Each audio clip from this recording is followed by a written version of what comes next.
Hi guys, welcome back, and if you're new here, I'm Nessie. We've got fireflies and mushrooms, so let's add them to the gnome home. First thing we need is some tubing to hold the lights, battery pack and switch. An empty toilet roll is the perfect size, so I cut one up in 1 inch or 2.5 centimetre tall rounds.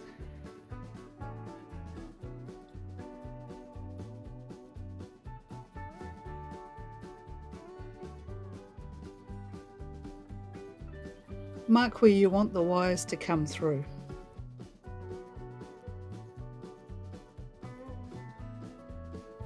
I used a 1/4 inch hole punch to cut the holes for the wires to pass through at the bottom edge of the tubing. This is so I'll be able to glue the tubing directly onto the gnome home without having to wrestle those wires again.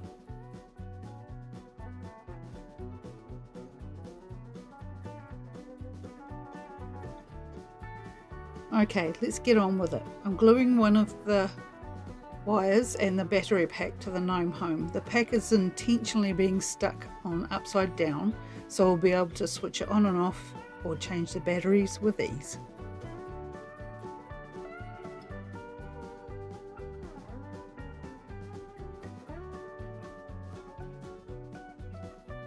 Those hot glue strings drove me nuts. They were getting everywhere, and if I was going for an abandoned cobwebby house, it would have been perfect.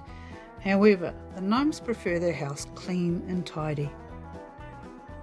I'm using the tube to work out the placement for the other firefly wire and gluing it all in place while trying to avoid burning myself again with a hot glue gun.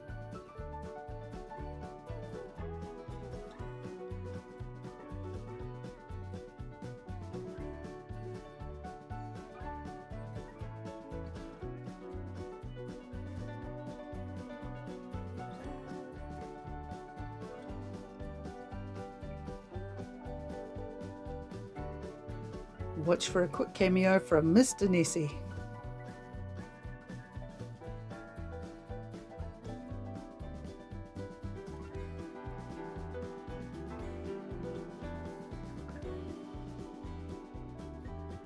I added more masking tape over the wires and around the toilet roll tube. I want this sucker secured with a capital S.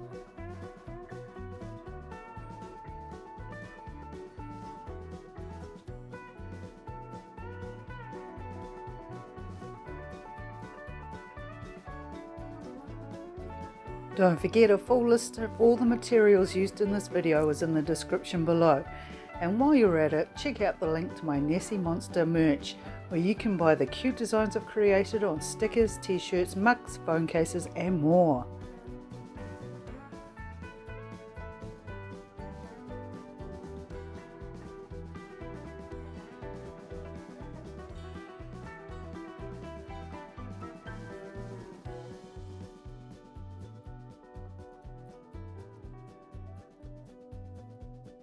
Now we can have a little fun with the sculpting and shaping of the tinfoil.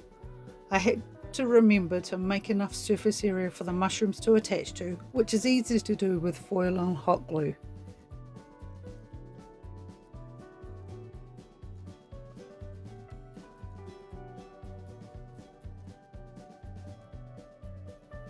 I'm going to add a cover for the battery pack shortly, but now's the time to secure a strip of fabric for the hinge. So how I'm doing that is to hot glue the fabric to the toilet roll before gluing the foil over the top, which I can add quickly now it's been pre-shaped.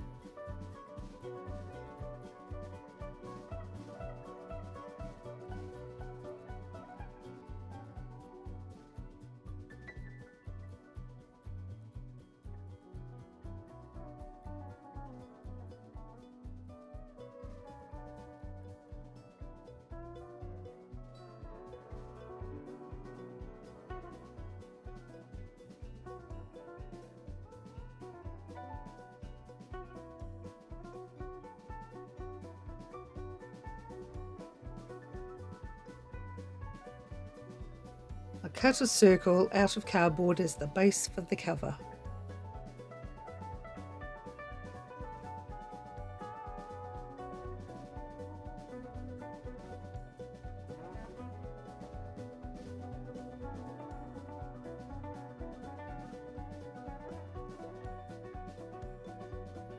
glued it to the fabric hinge.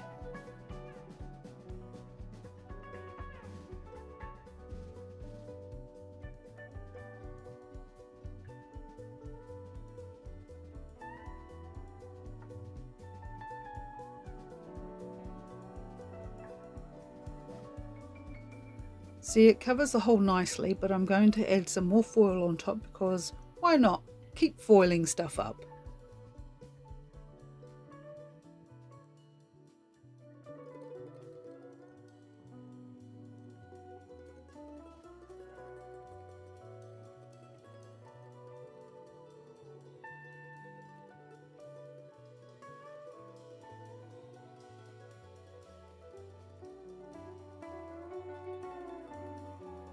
By now I was thinking this foil bump was just too sticky outy, so I added more foil to shape it a little differently.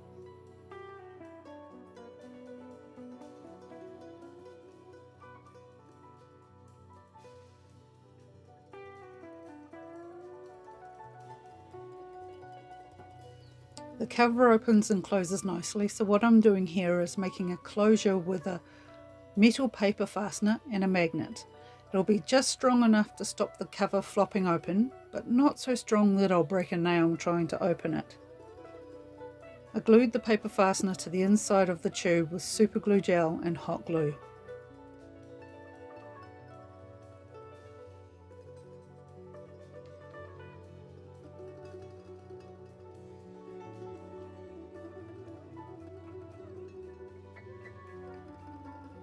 The magnet is a piece of flat strip magnet that it has a self-adhesive backing, but I'm adding glue to it for a longer lasting stick.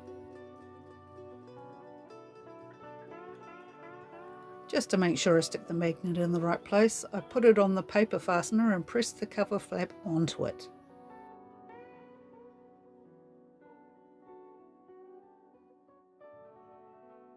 So here's a couple of bases now for the mushroom clumps ready for the next step. Cover all the foil with masking tape. This tape will allow the paper mache to stick better when I cover this up.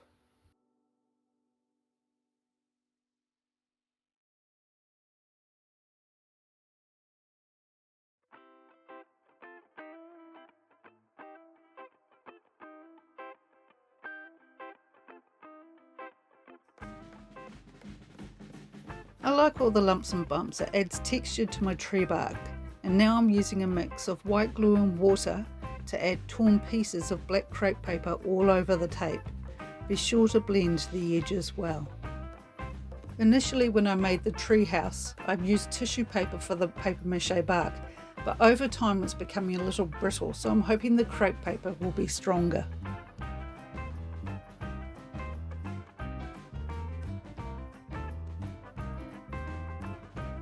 I'm using my glue brush here to pat the crepe paper into place once I've applied the glue mix to the masking tape surface.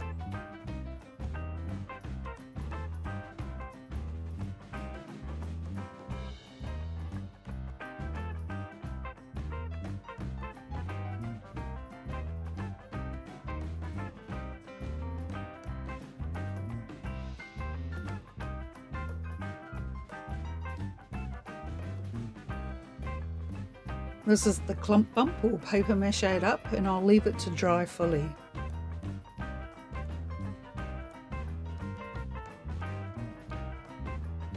The first coat of paint is burnt umber. While that dries, apparently I'm giving a piece of sewing thread a gynecological exam with tacky glue. This is to stiffen it and make it the firefly antenna later.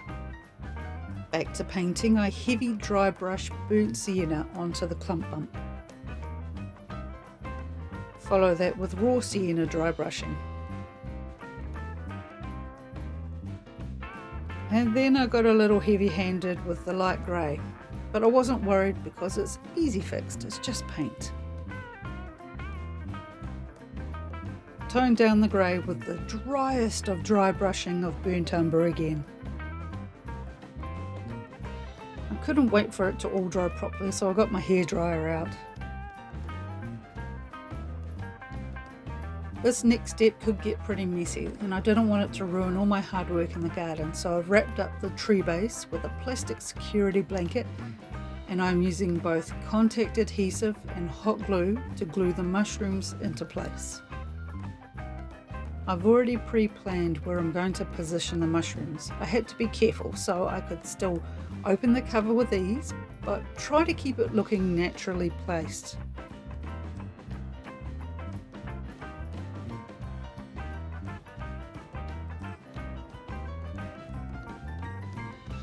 Here's the turkey tails so far, but I'm also going to add moss.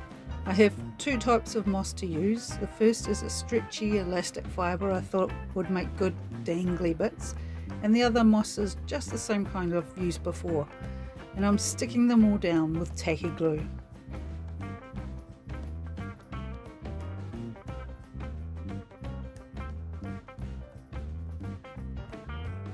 Firstly, I stick the stretchy moss threads down in random places.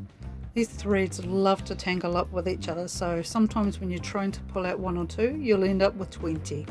So they can be a little bit fiddly in that sense.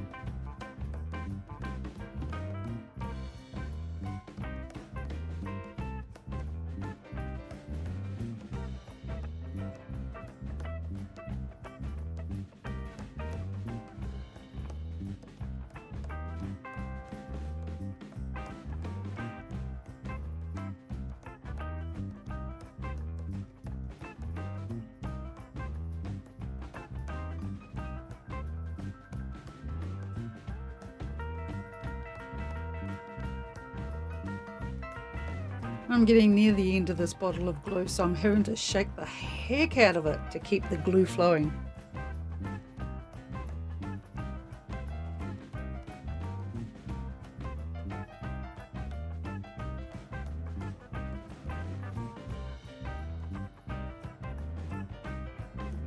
I must have got it carried away off camera because I forgot to film adding the other moss between the mushrooms and up the tree trunk. I've cut the sewing thread from earlier into antenna lengths with plenty to spare in case I drop some, and I'll glue them onto the fireflies with tacky glue. You can hardly see them when they're done, but it's one of those details that you know is there.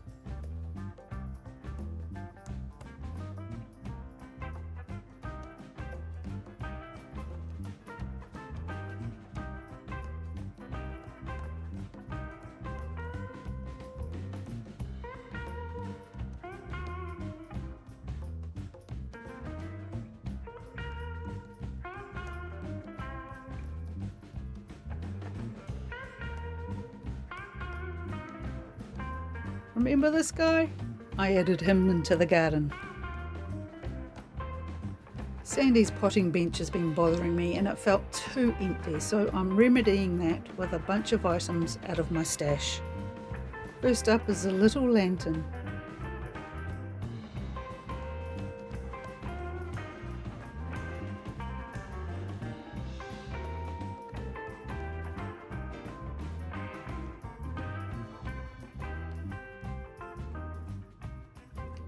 Next in is a packet of plant food.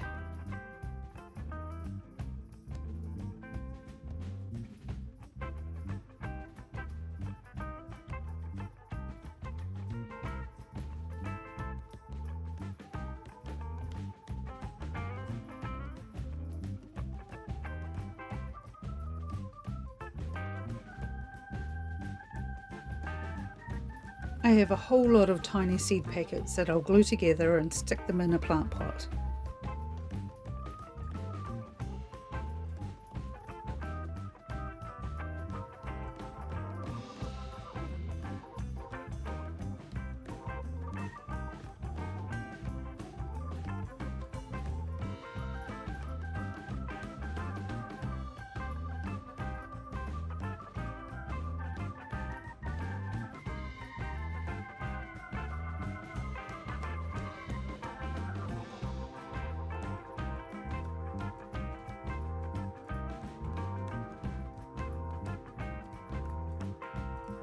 And an extra one laying on the shelf.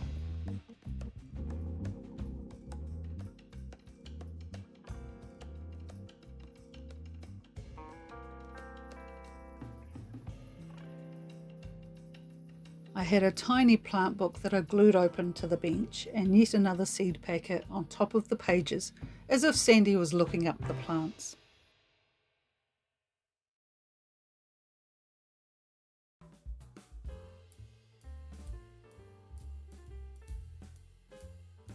I took a tiny crate and added a paper sack that I stuffed with paper towel to make it look full.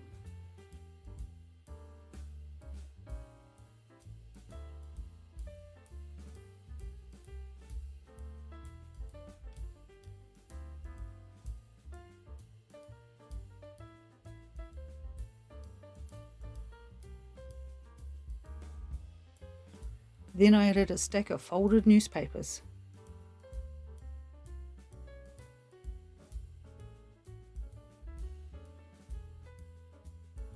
Next to go in the crate was a seed tray.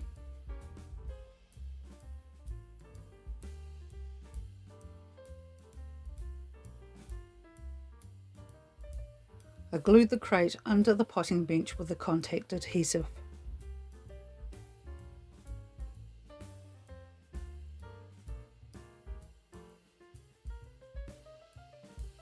Okay, so that's everything for this time. Sandy's garden has come a long way. There's still plenty more to do, but I'm ready for an inside job now, and Mama has put in her request. So in the meantime, take a look at the final results.